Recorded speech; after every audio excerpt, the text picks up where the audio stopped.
Coming up, we're sitting down with our very own student leaders. We'll also cover my segment, I Have a Bone to Pick. All of this and much more, you're watching Topicality.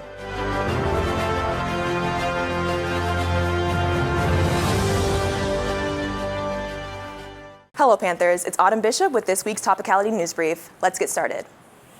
Local Eyewitness News reported on February 9th that former Prairie View police officer Scott Mills is currently in custody after contact with a passerby motorcycle driver and alleged sexual harassment and berating. Cited in documents from the Texas Commission, Officer Mills says to the female motorist, "You are lucky I pulled you over and not a white cop," along with a series of damaging evidence of sexually charged questions and antagonizations. Finishing this article from ABC 13, I read that the former police officer had a previous allegation of theft while in uniform. More on this in our Rolling Hills segment. Now onto statewide news. GW Ranch, the largest artificial intelligence power plant, will soon be built in West Texas. With the increasing energy costs, heavy impacts on the electric power grid, and additional air pollutants, this will be a massive detriment to both the locals' welfare and economy. To give this a little more perspective, averagely sized sites are producing volumes of energy that are large enough to power mid-sized cities. The New York Times reported February 4th that the development of these plants created a negative ripple, particularly within the housing market. In Abilene, Texas, where a new data center has been newly built, their rent shot to $2,395 from the average $1,000 from a year ago. The number of out-of-state labor these companies sought to contribute directly to this issue. As Texas is one of the leading states in the expansion of AI data centers, with companies like Meta, Google, and Stargate Dominion, Texas will soon have winters in July and summers in December. Now let's get to world news.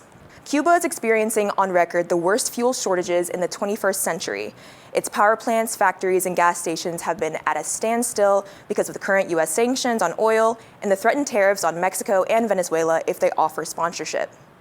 Blackouts are frequent, and the nation's ability to defend itself is slimming. The UN have acknowledged that this is a humanitarian and economic crisis that needs to be addressed sooner than later. Thanks for watching Panthers. This was Autumn Bishop with this week's news brief. Now, on to Myles Gordon with I Have a Bone to Pick. Fire. Imagine this, you're sitting in the middle of an engineering lecture, then somehow you get on the topic of Trump and Kamala Harris with the person next to you. What do you think he said? Well, let me tell you, he proudly said he didn't vote for either of them, and then proceeded to say he doesn't vote at all. My immediate retort was, that's not the flex you think it is, man. Because it's not the normal apathy of someone who thinks the system is against them and doesn't think their vote will change anything. What I heard was someone saying that this is a bastardized form of protest. Again, another caveat, I'm not saying abstaining from electoral process isn't a valid form of protest, but it's for principled leftists, those who do much more than just not vote. Things like community organizing and activism. Not some college student who in fact wants the system to keep running so they can get their paycheck. Then, get this, he had the nerve to say, but we do need to get the orange guy out of office. That seriously blew me, man. Like, how does that make sense? Do y'all think both thought processes can exist at the same time? That dissatisfaction in tandem with helplessness is exactly what got us into this mess. We got to do better. Go vote in the midterms on March 3rd. That's all the bones to pick I have for today. I'm Myles Gordon. Have a good one. This is more than a broadcast. It's a movement. It's the spirit of the Hill, seen, heard, and felt, where the Hill stories come to life. From campus pride to culture in motion, we captured every moment that defines Prairie View, every smile on the yard, every beat of the marching storm, every roar from the stands. This is what connection looks like. Homecoming isn't just a week, it's a legacy we live through the lens. Because at KPVU-TV, we don't just show the moment, we become it. This is our voice, our vision, our Hill. Behind every frame is a purpose. To highlight, to uplift, to inspire. We are the storytellers of PV, the voice behind the visuals, the pulse behind the pride. We turn moments into memories. Hillmatic isn't just the theme, it's how we move. Bold, timeless. We are unapologetically PV because the Hill never stops shining, and neither do we.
Welcome back to Rolling Hills, a student-led discussion about the latest news and talking points. I'm Autumn. Now, Miles. Let's get started. So we usually use this time of the show to do Rolling Hills and talk about like open-ended discussion, but we did want to platform a few students on campus. This is Amari Howard, this is Amanda Elmore, and they make up What's Up PV. What's Up PV was founded in September 2025 to respond to the overlooked experiences of migrant communities and the larger student communities at PV. The group centers itself around migrant advocacy and education about current political issues. So, to start us off, I want you guys to introduce yourselves and tell us about the connections that you have to the Black Student Leadership Network and what kind of initiatives that you guys have working together. Got you. I'm Amanda. I'm a senior history major. My name is Zamari. I'm a second-year African-American Studies major. Yeah. And Zamari and I started What's Up PV as part of our campaign with the Black Student Leadership Network, which is a subsidiary of the nonprofit Children's Defense Fund. And yeah, like Autumn said, we focus on migrant advocacy and educating people about, what's going on in terms of politics and economic issues. We were really pushed to start the org, being motivated by the violence that we were seeing the state inflict on Black and brown bodies through the apparatus ICE and, what they've been doing through the police for some decades now. Okay. Actually, I was wondering, because it takes a lot of initiatives to actually get into this. And you said you saw what was happening with ICE and all these other things in America today. Mm-hmm. But what is the process to become a student organizer of your level, doing all this with the BSLN or the CDF and What's Up PV? Got you. So, Zamari can kind of fill you in on the specific processes because he was a person that brought me on with the Children's Defense Fund. But, we just had to go through an application process. They reviewed our applications and decided that we would be good leaders. But you can expand. Yeah, student organizing, you could just make your own organization. Mm-hmm. But the way that we went through it, a professor had referred me to BSLN and was like, hey, I want you to apply to this program. You seem like you are very interested and active in wanting to bring about political consciousness on campus. I think you would be a good fit.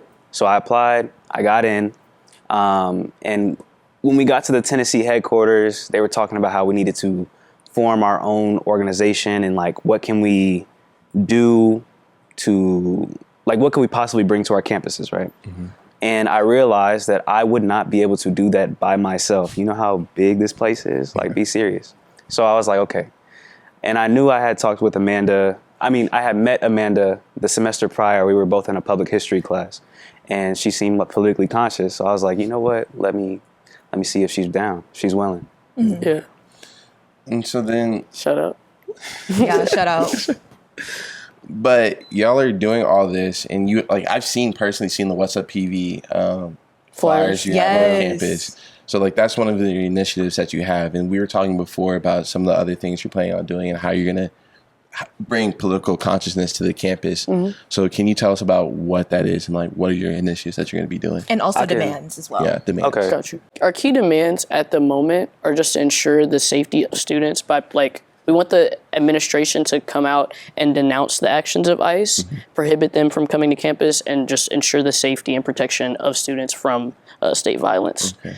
And I'll allow you to expand more on that. Another one on top of that is to have complete transparency on if ICE were to step on campus at all. Mm. Yeah. And so just not waiting until the last moment to send out a little thing no, if they are on campus and the administration knows about it, it should be sent to everybody and let everybody be known to be aware. I'll touch on the current thing that we're doing. We had you just talked about the flyers. Mm-hmm. That was for the survey we had put out just to get a touch on how is the campus feeling about ICE this semester versus last semester. It was a little mixed last semester, mostly on the we don't really like them. But there were some answers in there that was oh, they're just doing. Yeah, they were they just doing their job, and it was interesting.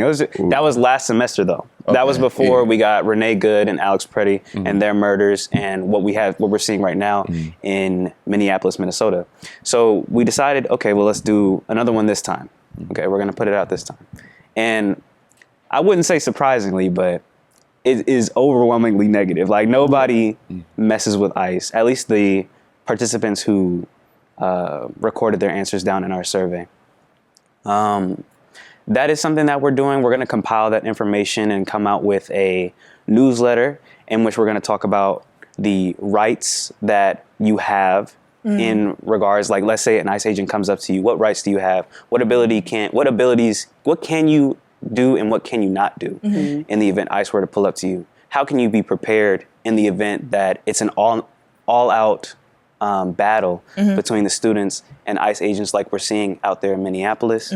And giving like kind of like a rundown and a history of ICE and like the methods and tactics that they have used so far. So just to keep everybody informed on it. And expanding the newsletter that he's talking about will also have a historical like contextualization segment where we talk about the history of not just ICE violence, but of state sanctioned violence as it relates to like Black and brown bodies, to kind of get people to stand in solidarity with what brown people are going through, because there's been this outcry, unfortunately, from people who are like, oh, this isn't our issue or this isn't our fight. But no, like, MLK said, like, injustice anywhere is injustice everywhere. Especially at our HBCU, they say this is not really our fight. And the administration has made, I think, one statement about it, one or two, but we don't really see a lot of like student mobilization, or at least I don't. So how has it been working with other orgs or just mobilizing in that kind of way? Okay. Well, so far, so good. We've gotten the opportunity to meet with about 3 other organizations, or just 3. two that are registered with Paul Inc. at the moment. The Pink Pen and also the PV Poli Sci Club. And the outcry from the students is there. There just really isn't an existing org that's like registered through Paul Inc. that is going to like meet that need the students have for wanting to be politically conscious, wanting to be more politically active, one that's not just, unfortunately doing marches to the polls every... Not too much. My org does marching to the polls. I mean, marching to the polls is good, but... We do, of course. Yeah. Yeah, I just found out about marching to the polls because I'm new. I just transferred here. But so when I found out, I was like, oh, okay, cool. And then I've heard some rumors that they're not even going to be doing it this semester. What? So like, I don't want to, it's unsubstantiated. Texas Rising will have something scheduled to So march to the polls. Not too much the on her. people, there was no, okay. We will have something.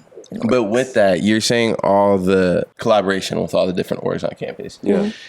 That's the student-led stuff, but you're under the CDF, Yes. Right. So how is it with the nonprofit work and like the monopolizing of like the outrage that we are all justifyingly feeling like it's a real feeling that we're seeing and experiencing? So how is it like, how do you battle the monopolizing of the outcry? You feel outraged that we feel? I wouldn't even necessarily, sorry, go ahead. I would say, can you explain what you mean by monopolizing the outcry? So with the nonprofits, there's a lot of nonprofits out there. There was the whole scandal with the BLM movement. That it was a justified thing that happened.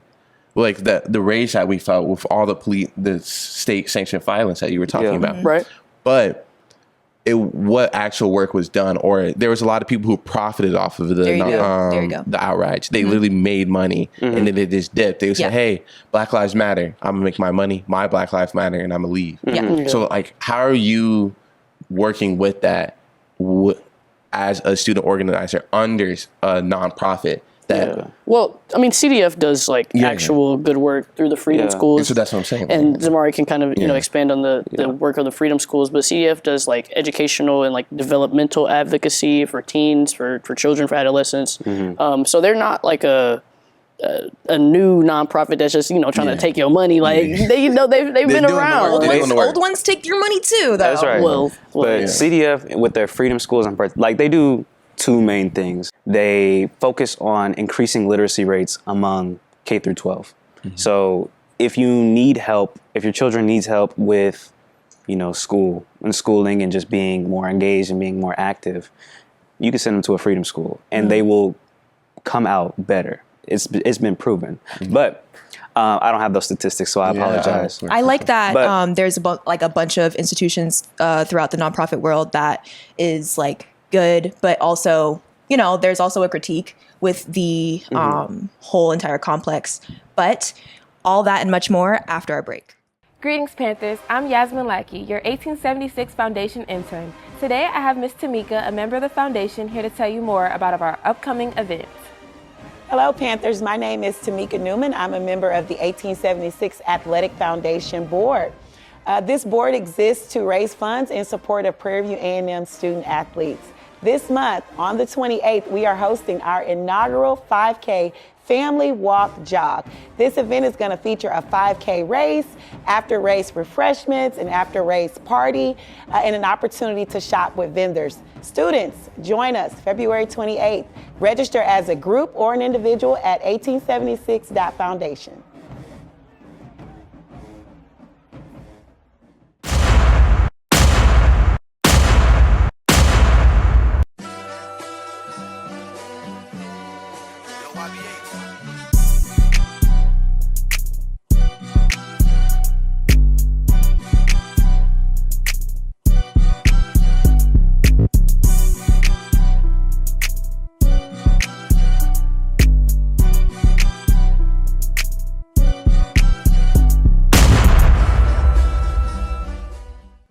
Welcome back. So previously we were discussing the nonprofits, the advocacy of them, and like student organizing. But I want to ask you, Zamari, about what's the BSLN. I wanted to learn more about BSLN. For sure. BSLN started back in the 90s as a way of CDF to get involved more on the collegiate side. But it was more of like, instead of CDF putting themselves in there, it was students already a part of the colleges and universities going there, getting training, and coming back to organize themselves who are already here. To Tennessee, right? Yeah, the Tennessee, there's a farm. It's kind of the headquarters of CDF. It's called the Alex Haley Farm.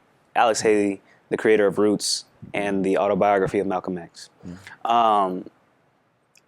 That organization got shut down. BSLN in the 90s got shut down due to disagreements between CDF and how they should run it and everything. We are the second edition of BSLN coming back. So we're the second cohort of the second edition of BSLN. And what that has us, which is a Black Student Leadership Network, and the network is our connection to other HBCUs. And we see connecting with them and their organizing efforts on their campuses. So for instance, in Livingstone College, they had recently just done a campaign in regards to their housing, and it was successful. They were able to fix the housing issue that they may have had. So in that way, that's our BSLN. I think the Black Student Leadership Network, it provides us with a support system and a soundboard to kind of just think through and work through the ideas and the issues that we're like committed to fixing, not just on our campus, but like in the world. And I think that interconnectedness really can't be like overemphasized, because the problems that they have with their administration at their HBCUs are no different than the problems that we have with our admin at our HBCUs. And so it really, really does help to sit with them once a week and kind of gather information and be like, okay, what more can we do? It's like, oh, we tried this, that didn't work. Just working through a lot of stuff. For sure. Yeah. And so actually I was thinking about it when you're saying all this interconnected, and that's like the other universities, but when we're on campus, you could sometimes feel like you're not connected, because touching to, you already kind of pointed it out, but the fact about some of the Black students on campus saying, well, it's not my problem when speaking about immigration, or just not immigration, but ICE agents in general, like the whole department. Right. But we have to remember we're at an HBCU. The NAACP had their showcase Thursday night. Yeah. And it showed there's other immigrants besides Latin Americans. There's people from Nigeria, Haiti, all these other places. For sure. So I want to see, like, what do y'all think about that specifically? When I think about people who say it's not my fight, obviously ICE is targeting Latinos and brown skin migrants. That was kind of like they're allowed to do that. They're allowed to racially profile. What I have to question, though, do you not think that Jamaicans in there who may have rocky immigrant status, do you not think that they also are afraid of what's going on? Do you also not think that the Haitians who are also here are not afraid as well? What about the Trinidad and Tobagans? What about the Ghanaians? What about the Nigerians? being black, it's not a monolith. Like, not everyone is just American. And even if you are just American, maybe your grandparents had to come here through strenuous means, right? That is easily being stripped away from people as of right now by ICE and by this current administration. And to say that it isn't your fight, you're opening the door for them to just come and get you without any type of resistance because you're not ready for it. Oh, yeah.